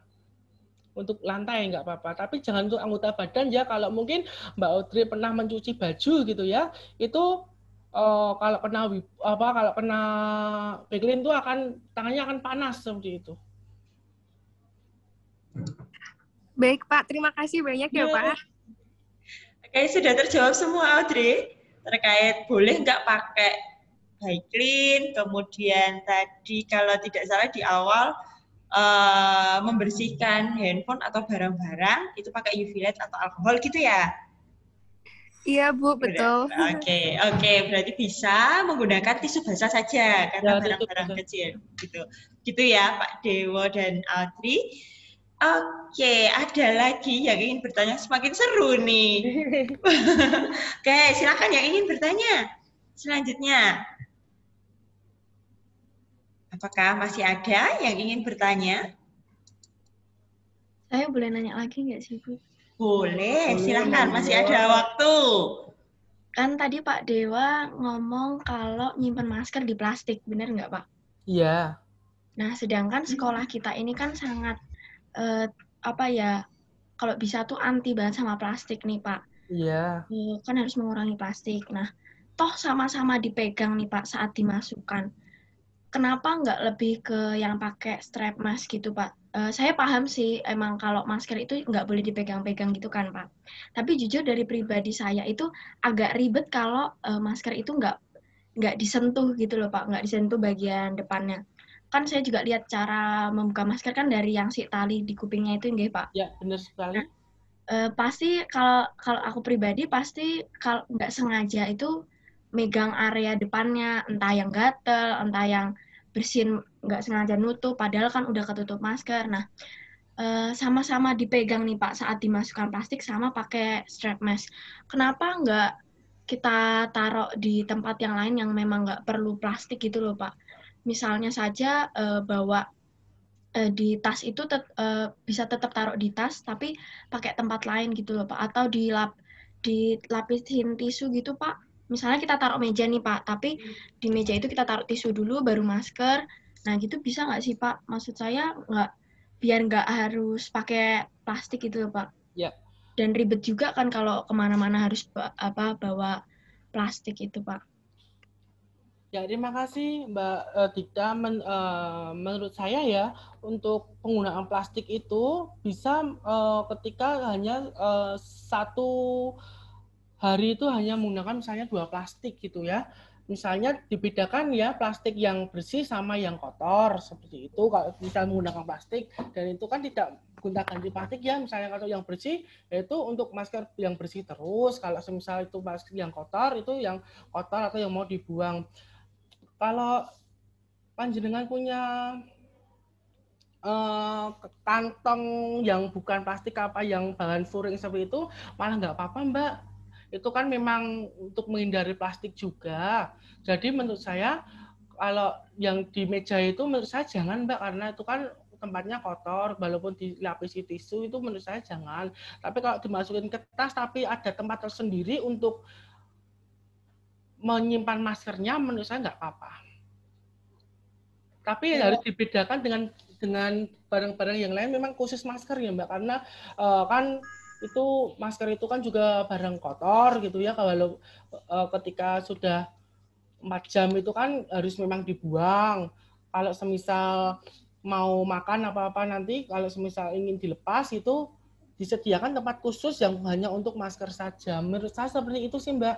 Kan tas itu ada sekat-sekatnya seperti itu ya. Nah, di sekat-sekatnya itu kan mesti space-nya agak kurang kan, Pak, kalau misalnya bentuk masker langsung dimasukin. Kalau dilipat kan sama aja dipegang, itu gimana, Pak? Boleh dipegang, akan tetapi jangan yang di depan sini ya, Mbak, ya. Karena itu kan untuk penyaring debu, untuk memfilter dan itu kotor. Itu banyak bakteri dan virus di area depan sini. Kalau semisal nanti pegangnya itu dipegang di talinya, Mbak. Tali dimasukkan ke dalam tas tempat khusus masker. Jangan sampai memegang di area depan. Kalau semisal memang diharuskan untuk memegang gitu, panjenengan langsung cuci tangan. Itu kalau semisal diharuskan, semisal diharuskan itu Mbak Dikta langsung mencuci tangan karena itu kotor sekali. Jangan sampai habis megang masker terus makan nasi dan sebagainya, itu jangan sampai gitu, karena itu memang areanya itu sangat kotor sekali karena itu memang filter ya, seperti itu. Berarti kalau masker depannya itu udah kotor terus kalau aku taruh di meja yang kotor juga kan tetap kotor tuh Pak. berarti kan nggak apa-apa kalau ditaruh di meja dan dialasin sama tisu. Toh juga itu nanti kan jadi kotor juga, atau gimana? Iya, oke. Kan kalau semisal masker itu kita taruh di atas meja, itu kan berarti kan lebih kotor dari yang sebelumnya, Mbak. Ya, jadi semisal lalu kita pakai udah kotor, kita nggak tahu nih meja itu bekas apa saja. Setelah kita taruh di atas meja itu, kita kan jadi masker itu lebih kotor. Apalagi tisu kan ditaruh di atas meja gitu, nggih.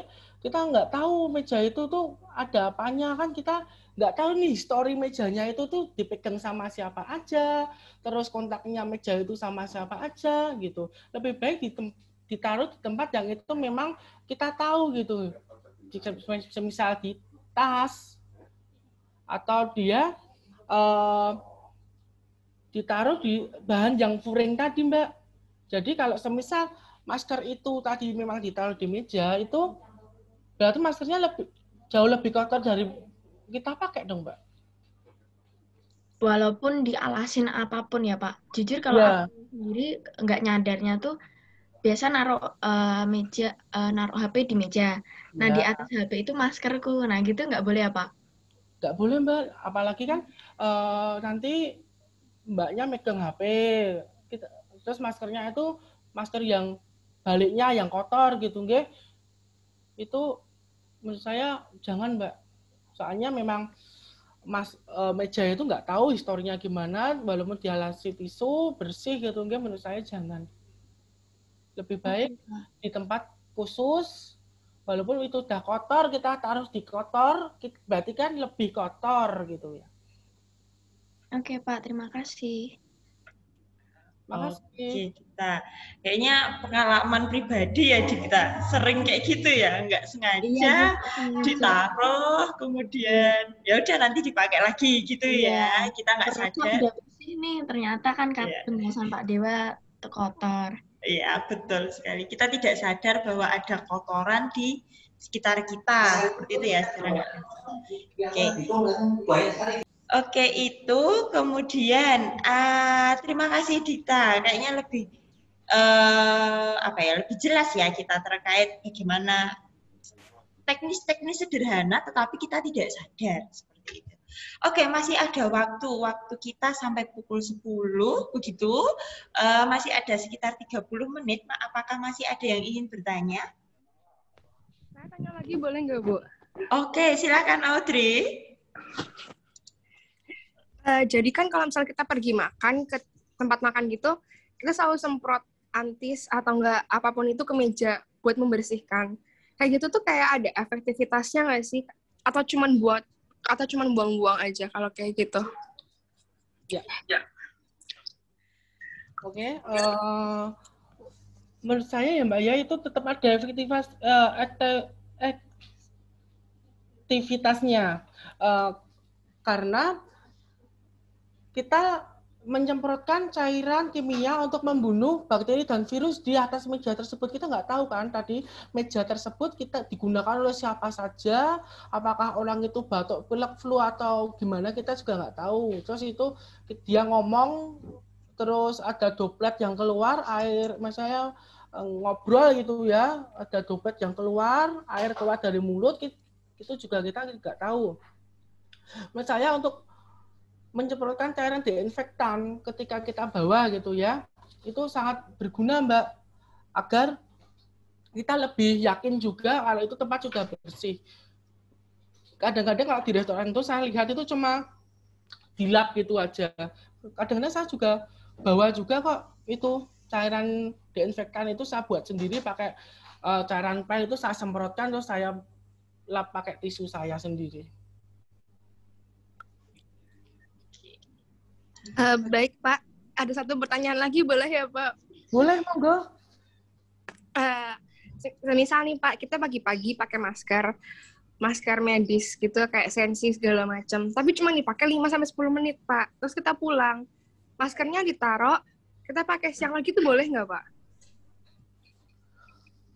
Tapi yang nyimpan di tempat yang aman ya Mbak ya, tertutup gitu, jangan tempat khusus masker gitu.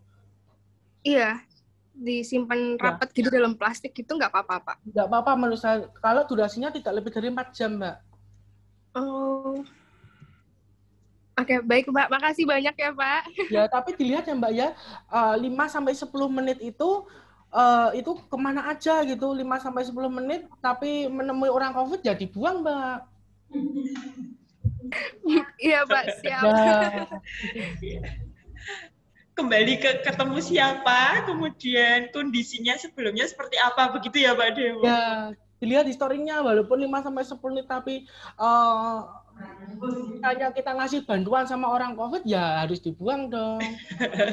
Ya. Jadi walaupun pergi hanya 5 menit, tapi kamu berbagi dengan teman atau saudara atau tetangga yang menderita COVID, maka mau tidak mau, sayang tidak sayang harus dibuang. Seperti itu ya, Audrey? Baik, Bu. Terima kasih banyak, Pak, Bu. Oke, sama-sama, Audrey. Oke, masih ada lagi yang ingin bertanya? Ibu persilahkan. Saya, Bu. Oke, siapa ini yang ingin bertanya? Lala, Bu. Oh, Lala. Oke, silakan Lala. Ini, Pak, jadi kan kalau kita misalnya makan di luar nih, Pak. Nah, itu kan sendok sama garpunya tuh dimakan bekas orang lain gitu ya, Pak. Nah, kan kita nggak tahu tuh. Misalnya tempat makanan tuh nyuci apa enggak gitu loh, Pak. Jadi itu kita tuh perlu bawa sendok garpu sendiri atau gimana gitu loh, Pak. Ya, terima kasih Mbak Lala. Tadi di adaptasi kebiasaan baru sudah saya terangkan juga, itu membawa peralatan makan pribadi. Dan kalau membeli makan jangan diusahakan gitu nggih, jangan makan di restoran karena menghindari kerumunan. Kalau memang diharuskan untuk di rumah makan atau memang makan di luar, itu menggunakan peralatan makan pribadi saja, Mbak. Bawa dari rumah, seperti itu. Oke, Pak. Terima kasih. Yeah. Oke, Lala. Sama dengan apa yang menjadi kebiasaan STC Lala untuk membawa alat makan pribadi, itu jauh lebih baik. Seperti itu ya.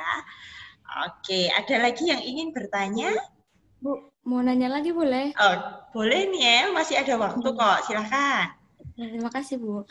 Pak, misalkan kita nih harus diharuskan membawa tes bebas COVID. Nah, terus keadaan saya tuh keadaannya lagi flu. Kalau misalkan pakainya Genos kan cuma reaktif dan non-reaktif gitu Pak. Atau misalkan itulah yang belum tentu positif. Lebih baik gunakan atau lebih efektif menggunakan tes yang mana Pak, dari melihat segi harga dan keakuratnya. Oke. Makasih. Ya, baik. Saya terangkan dulu ya apa itu Genos, rapid, antigen, sama PCR. Oke. Untuk Genos itu memang hanya digunakan untuk screening dan tidak bisa digunakan untuk surat bebas COVID. Untuk rapid, dia hanya mendeteksi virus yang serupa dengan virus COVID, seperti dengan flu. Ketika flu itu bisa dimungkinkan untuk reaktif palsu istilahnya. Reaktif palsu yang ditimbulkan dari virus flu, bukan virus COVID. Nah, untuk antigen, yang saya rekomendasikan ini adalah antigen. Antigen itu adalah pengambilan lendir di dalam hidung atau kita sebut dengan pengambilan di nasofaring untuk dites di alat antigen. Itu dia mendeteksi protein virus COVID. Biasanya kalau antigennya itu positif, dilanjut PCR mesti dia positif. Dan untuk surat bebas COVID, saya anjurkan yang antigen, bukan yang Genos maupun rapid, itu bisa terdeteksi positif palsu.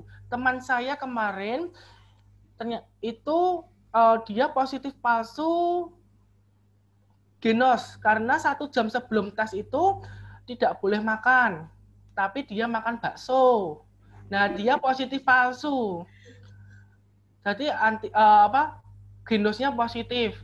Nah, kalau rapid dia bisa positif palsu karena dia bisa mendeteksi virus yang serupa dengan COVID seperti flu, radang dan sebagainya, itu dia bisa mendeteksi seperti itu. Jadi akulturasinya rendah gitu. Tapi bisa digunakan untuk screening. Untuk antigen itu yang saya rekomendasikan. Seperti itu. Kalau PCR itu memang orang yang direkomendasikan orang yang dia itu sudah kontak erat, orang yang bergejala itu hanya PCR. Dan biayanya antara genos, rapid, antigen, sama PCR itu yang paling mahal PCR. Kalau di DKT itu kalau nggak salah 800. Kalau di swasta itu kelihatannya masih 1.200.000-an. Terus antigen itu kalau nggak salah di Hilab itu 125. Rapid itu antara 75.000, genos itu kalau nggak salah paling mahal 50.000. Tapi semuanya bisa dipakai, antara genos maupun rapid bisa dipakai hanya untuk screening, bukan untuk surat bebas COVID. Seperti itu. Oke Pak, terima kasih. Sangat jelas Pak. Ya. Oke, Niel udah siap-siap untuk PTM ya Niel? Tatap muka di STC ya? Iya Bu. Sudah kangen untuk sekolah. Oke, ada lagi yang ingin bertanya? Kayaknya semakin seru nih. Ada lagi yang masih ingin bertanya? Bu, persilahkan, mumpung. Saya lagi boleh, Bu? Jadi, Audrey. Ya, Bu. Saya banyak tanya banget ya, Bu. Oke, silakan Audrey. Kayaknya prepare banget ini Audrey bakalan nanti. Enggak, Bu. Saya berdebat sama Mama, Bu. Oke, silakan Audrey. Misal ya, Bu, kita ini mandi biasa pakai sabun, tapi pakai air biasa, sama mandi pakai air yang dicampur pakai detol, itu sama-sama membersihkan bakteri, kuman gitu-gitu apa enggak? Ya. Oke, Mbak Audrey, saya jawab ya.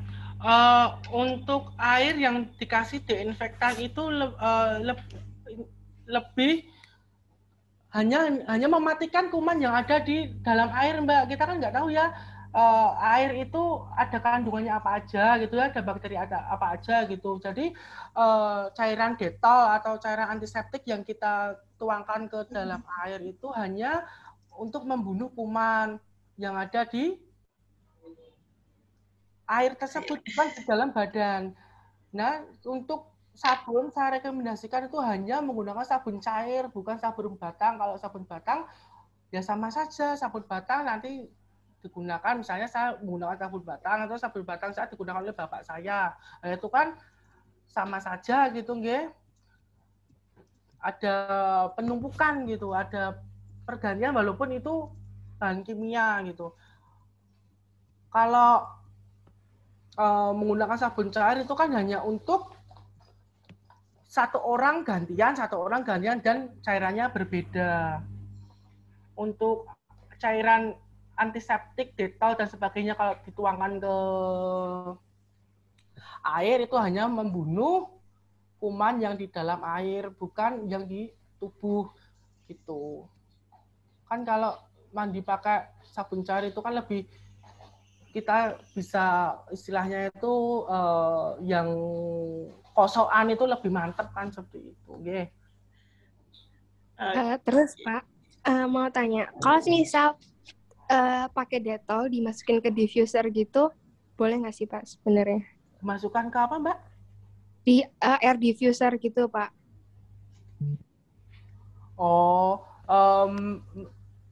Kalau itu bukan untuk airborne, untuk udara nggak usah aja Mbak, karena kan itu ada bahan kimianya ya, kita nggak, misalnya itu alergi sama itu bisa sesek juga sih, menurut saya nggak usah aja kalau misalnya itu bukan khusus untuk udara, seperti itu. Baik, terima kasih banyak Pak. Maaf ya Pak, saya banyak tanya. Ya nggak apa-apa Mbak. Oke, Audrey, sudah plong belum Audrey? Jangan-jangan masih ada pertanyaan-pertanyaan yang kamu belum mantap ini. Sudah, Bu, sudah habis. Oh, sudah habis. Oke. Sudah tidak ada perdebatan lagi ya berarti setelah ini. udah nggak ada, Bu, udah Udah damai. Udah damai. Oke, terima kasih Audrey. Banyak pertanyaannya Audrey yang bisa kita gunakan juga, kita ambil bagiannya untuk kebiasaan-kebiasaan kita seperti itu. Terima kasih Audrey, pertanyaannya sangat membantu yang lain untuk dibukakan pengetahuan lagi. Oke, ada lagi tidak yang masih ingin bertanya? Mumpung masih ada waktu nih bareng sama Pak Dewa biar semua lebih jelas. Ada lagi yang masih ingin bertanya?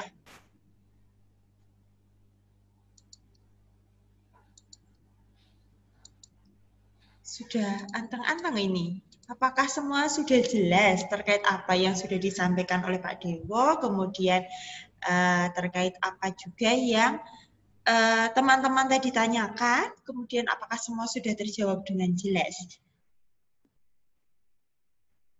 Sudah jelas semua?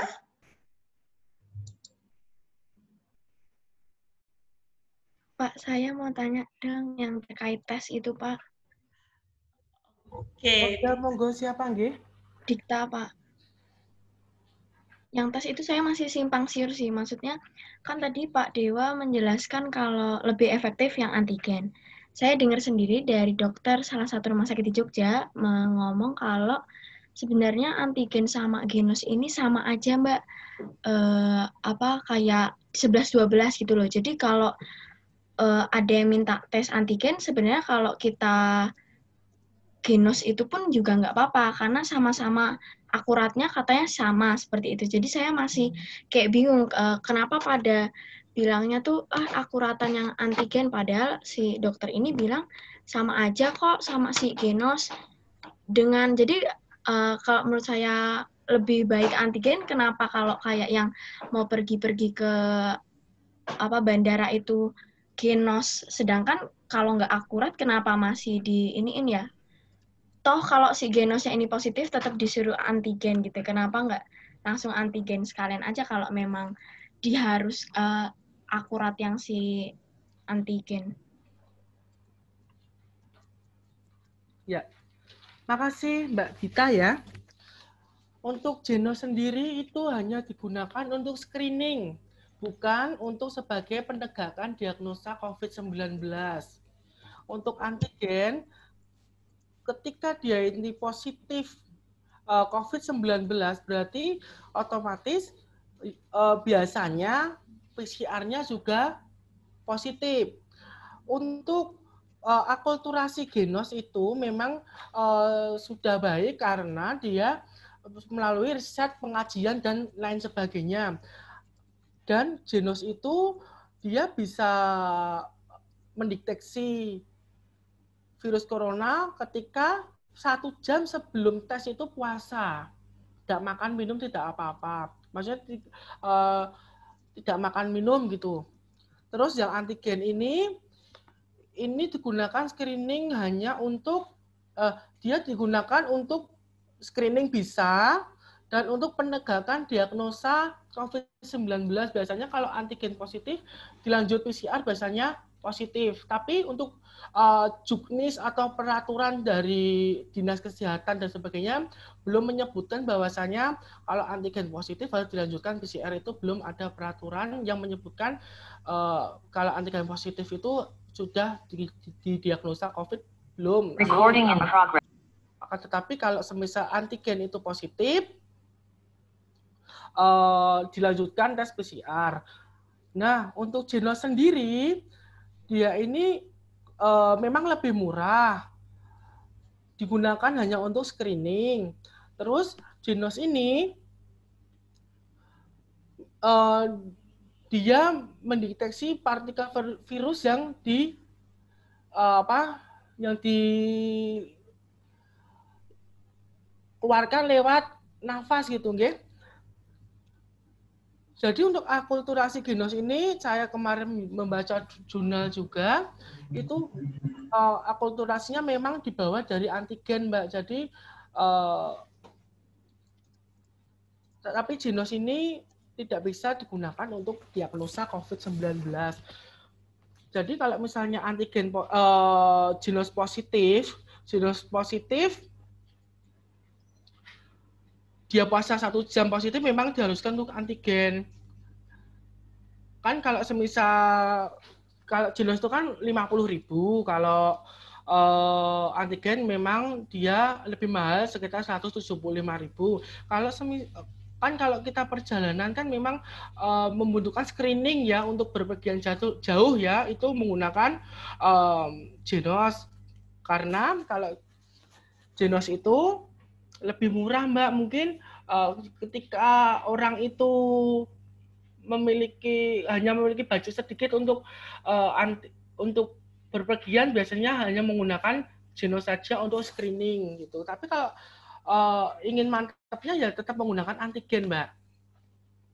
Oke, di luar dari budget, Pak. Semisal si yang mau pergi ini kan pakai genos nih, Pak. Berarti bisa aja dia ternyata positif dong, Pak. Dan itu bisa nyebarin juga dong berarti. Maksud saya,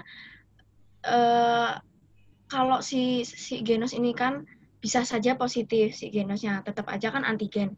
Kenapa nggak langsung si antigen aja kalau misalnya mau berpergian ini yang lebih akurat dan toh hasilnya juga sama-sama ditentukan si antigennya gitu loh, Pak. Ya, karena kebijakan dari instansi yang bersangkutan, semisal KAI itu harus diwajibkan antigen sebelum berpergian. Tapi jika tidak berminat untuk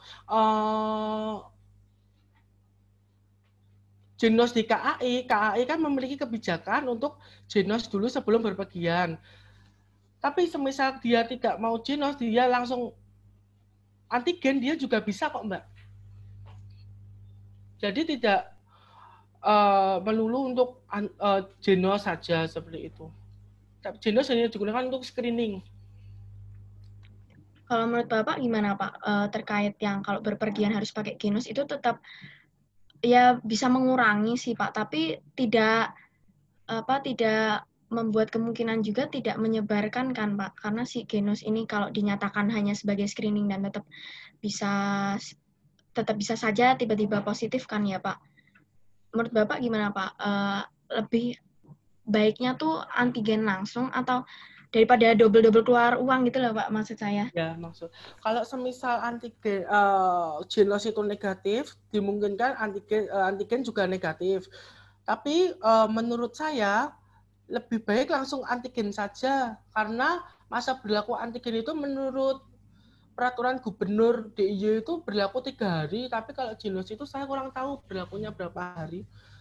Lebih baik langsung ke antigennya saja daripada genos yang masih ada yang berpendapat masih kurang akurat, masih dipertanyakan akuntabilitasnya. Menurut saya langsung ke antigennya saja, daripada nanti kalau semisal genos semisal positif kok antigen kok iso negatif dan sebagainya, itu kan berarti trouble alatnya yang genos. Karena kalau antigen itu kan sekali pakai, tapi kalau genos itu kan kita menyemburkan nafas gitu, mungkin lewat kantong itu kita masukkan, itu kan sudah bergonta-ganti ya. Kita juga nggak tahu untuk alatnya itu gimana, kita juga nggak tahu. Oke, Pak. Terima kasih. Ya.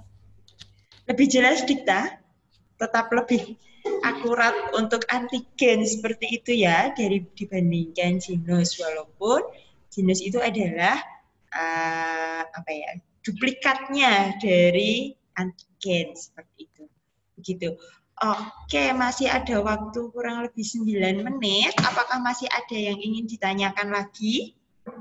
Pak, saya mau tanya. Oke, dari Cia ya? Iya. Oke, silakan Cia. Pak, kan saya pernah baca artikel gitu, Pak, kalau yang divaksin itu harus 17 tahun ke atas. Nah, kalau misalnya seumuran kita tuh emang udah harus vaksin, kayak 15-16 tahun tuh udah boleh vaksin, apa lebih baik nggak dulu ya, Pak? Makasih, Pak. Ya, makasih Mbak Cia. Memang untuk vaksinasi itu di atas 18 tahun. Terus kenapa kok di bawah 17 tahun itu kok belum boleh vaksin? Karena ini baru diteliti Mbak sebenarnya, untuk di bawah 17 tahun itu boleh divaksin atau tidak. Ya, jadi untuk di bawah 17 tahun ini ada yang bilang karena dia pernah diimunisasi, karena semisal imunisasi HPV apa dan sebagainya itu kan juga sebagai penangkal virus ya, bakteri walaupun belum spesifik ke COVID gitu. Sebenarnya untuk di bawah 18 tahun ini baru dikaji dan diriset Mbak, apakah diperbolehkan atau tidak, atau memang tetap harus di 18 tahun, di atas 18 tahun. Kita hanya tinggal menunggu kebijakannya saja Mbak, karena ini baru masih dalam proses penelitian seperti itu. Berarti saya harus vaksin apa dulu ya Pak, kalau kayak gitu? Mbak Cia sudah vaksin HPV? Belum. Terakhir campak waktu bayi sih. Kelas 6 SD pernah disuntik belum? Belum. Oh, oke. Untuk vaksin kan ada vaksin HPV, ada vaksin dan sebagainya. Memang kalau yang bagus ini dikomplekkan ya, tapi kalau untuk vaksin apa menurut saya karena perempuan gitu nggih rentang karena virus HPV tersebut, menurut saya lebih baik vaksin HPV terlebih dahulu, Mbak. Kalau HPV berarti seumuran saya masih boleh ya, Pak? Masih boleh, nggak apa-apa. Oke. Nanti Makasih, Pak. Ya, nanti bisa dikonsulkan ke dokter yang bersangkutan terlebih dahulu. Oke. Makasih, Pak. Oke, Cia, boleh vaksin HPV dulu seperti itu ya, Cia. Oke, karena waktunya 5 menit, sisa 5 menit, Ibu buka untuk satu penanya terakhir jika masih ada. Apakah masih ada satu penanya lain?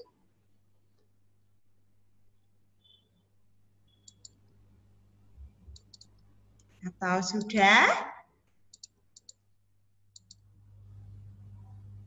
Oke, sepertinya sudah tidak ada yang bertanya, Pak Dewo. Wah, sangat tepat waktu sekali ini tiba-tiba langsung kan.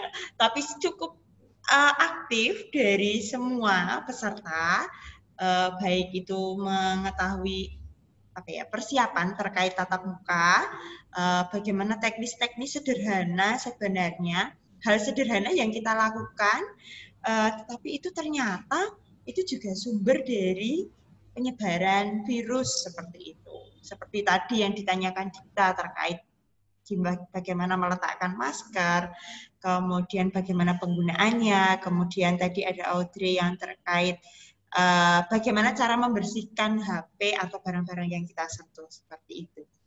Oke, cukup menarik dan cukup banyak yang dibahas, kemudian cukup luar biasa. Terima kasih atas keaktifan teman-teman semuanya. Nah, tetapi sebelum berakhir, Ibu minta tolong untuk semua dinyalakan kameranya. Ibu akan dokumentasikan kegiatan kali ini.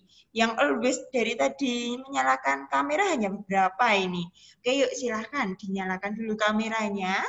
Ibu akan dokumentasikan kegiatan kita pada pagi hari ini sebelum kita tutup. Nanti udah siap-siap, udah gini-gini nih.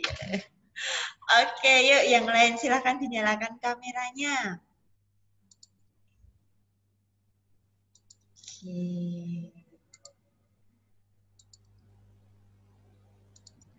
Oke, silahkan. Masih ada cukup banyak yang belum menyalakan kamera. Nanti akan Ibu pandu untuk proses screen-nya seperti itu. Oke, ada 9 slide, tetapi ada ya kurang dari 3 slide yang menyalakan kamera. Oke, masih proses. Kita tunggu dulu ya Pak Dewo terkait. Oke, Pak Dewo kayaknya udah semangat banget tak dari tadi. Ini materinya udah sangat bermanfaat, kemudian teman-teman juga aktif, kayaknya lebih menambah semangat Pak Dewo untuk memberikan materi, seperti itu ya Pak Dewo? Oke, yuk kameranya silahkan dinyalakan. Masih ada cukup banyak ini yang belum menyalakan kamera.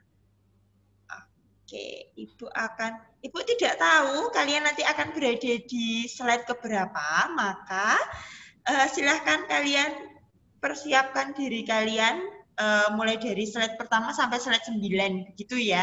Nanti tiba-tiba di slide kalian yang Oke, Ibu akan mulai screen. Oke, Ibu akan mulai screen untuk slide yang pertama. Silahkan beri pose terbaik kalian. 1, 2, 3. Oke, kemudian slide kedua. 1, 2, 3. Slide ketiga. 1, 2, 3. Slide keempat. 1, 2, 3. Oke. Slide kelima. Oke, ternyata slide ke-5 dan seterusnya sudah ada off cam ini.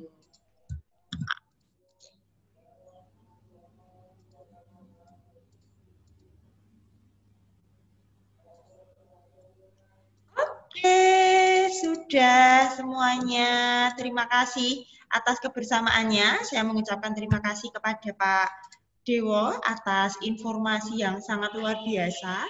Semua merasa terbantu oleh Pak Dewo, terutama yang sudah bersemangat untuk tatap muka dalam waktu dekat ini. Semoga kita bisa tatap muka di semester depan ya, Nak.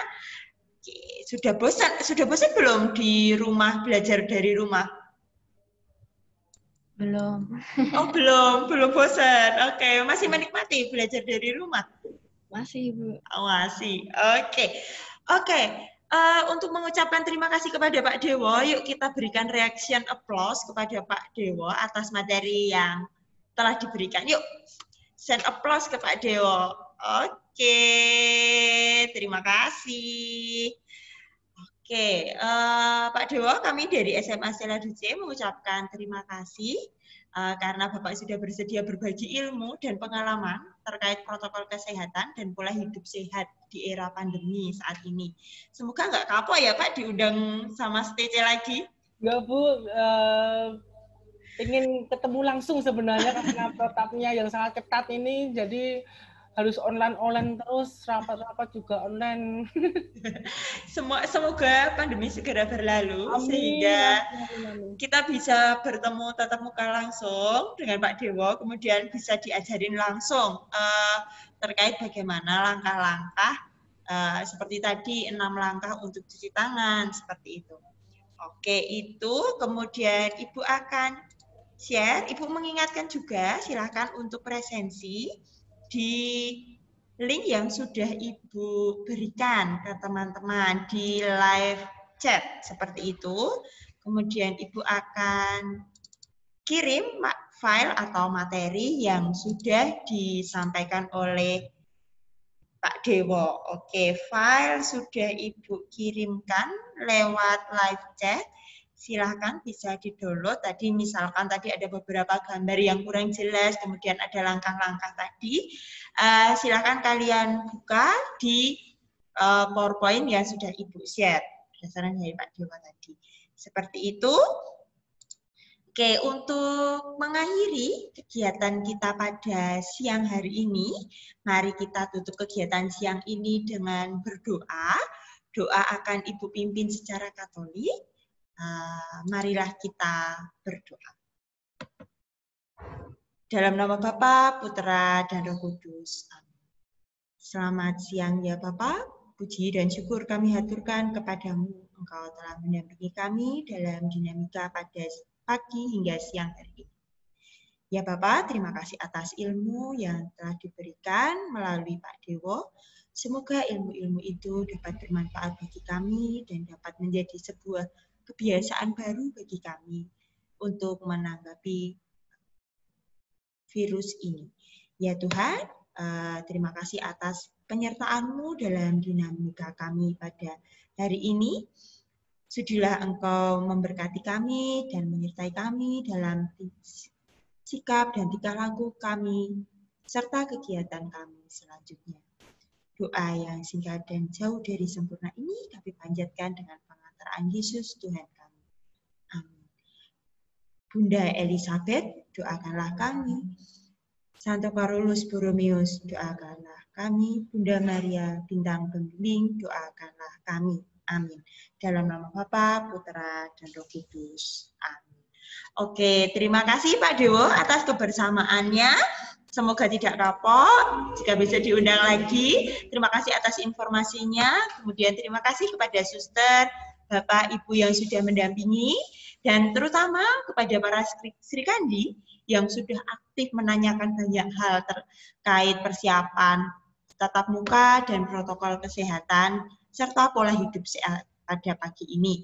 Demikian penyuluhan terkait prosedur kesehatan dari Puskesmas Godokusuman 2 yang diwakili oleh Pak Dewa.